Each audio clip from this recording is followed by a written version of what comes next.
తాడిపత్రిలో అల్లర్లు సృష్టించిన టీడీపీ నేతలపై కేసు నమోదైంది. టీడీపీ అభ్యర్థి అశ్విత్ రెడ్డి, జేసీ ప్రభాకర్ రెడ్డి సహా 526 మందిపై కేసు నమోదు చేశారు. ఎమ్మెల్యే పెద్దారెడ్డి ఇంటిపై రాళ్ల దాడి చేశారు టీడీపీ నేతలు. ప్రస్తుతం జేసీ ప్రభాకర్ రెడ్డి, అశ్విత్ రెడ్డి పరారీలో ఉన్నారు. ఇప్పటి వరకు 55 మందిని అరెస్టు చేసిన పోలీసులు ఉరవకొండ కోర్టులో హాజరుపరిచారు.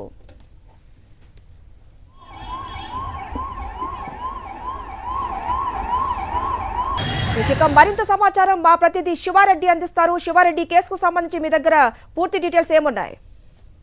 అయితే అనంతపురం జిల్లా తాడిపత్రిలో ఎన్నికల సందర్భంగా అల్లర్లు సృష్టించిన టీడీపీ నేతలు, కార్యకర్తలపై పోలీసులు కేసులు నమోదు చేసిన పరిస్థితి కనిపిస్తోంది. టీడీపీ అభ్యర్థి జేసీ అశ్విత్ రెడ్డి, అదేవిధంగా మాజీ ఎమ్మెల్యే జేసీ ప్రభాకర్ రెడ్డి సహా మొత్తం 526 మంది టీడీపీ నేతలు, కార్యకర్తలపై పోలీసులు కేసు నమోదు చేయడం జరిగింది. ప్రధానంగా ఎమ్మెల్యే కేతిరెడ్డి పెద్దారెడ్డిపై రాళ్ల దాడి, అదేవిధంగా అక్కడ అటాక్ చేసేందుకు ప్రయత్నించడం, వాహనాలను ప్రతిస్థాయిలో విధ్వంసం చేయడం, అదేవిధంగా వైఎస్ఆర్ కాంగ్రెస్ పార్టీ నేతలు, కార్యకర్తలపై దాడులకు, హత్యయత్నాలకి పాల్పడ్డారన్న అభియోగాలపై కేసు నమోదు చేయడం జరిగింది.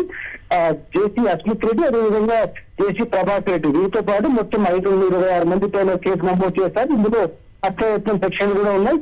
307, అదేవిధంగా 427, 149 విత్ రెడ్ విత్ 149, అదేవిధంగా ఐపీసీ సెక్షన్ కింద కేసు నమోదు చేయడం జరిగింది. ప్రస్తుతానికైతే 55 మందిని అరెస్ట్ చేశారు. కొద్దిసేపు కిందటే అనంతపురం జిల్లా ఉరవకొండ కోర్టులో హాజరుపరచడం జరిగింది. వీరికి రిమాండ్ విధించే అవకాశం అయితే స్పష్టంగా కనిపిస్తున్నాయి. మరోవైపున జేసీ అశ్విత్ రెడ్డి, అదేవిధంగా జేసీ ప్రభాకర్ రెడ్డి పరారులో ఉన్నారు. వారి కోసం పోలీసులు కూడా గాలిస్తున్న వాతావరణం అయితే కనిపిస్తోంది. మొత్తం తాడిపత్రి ఇష్యూకి సంబంధించి 4 కేసులు పోలీసులు నమోదు చేసిన వాతావరణం అయితే కనిపిస్తోంది. హరిత, థ్యాంక్ యూ శివారెడ్డి.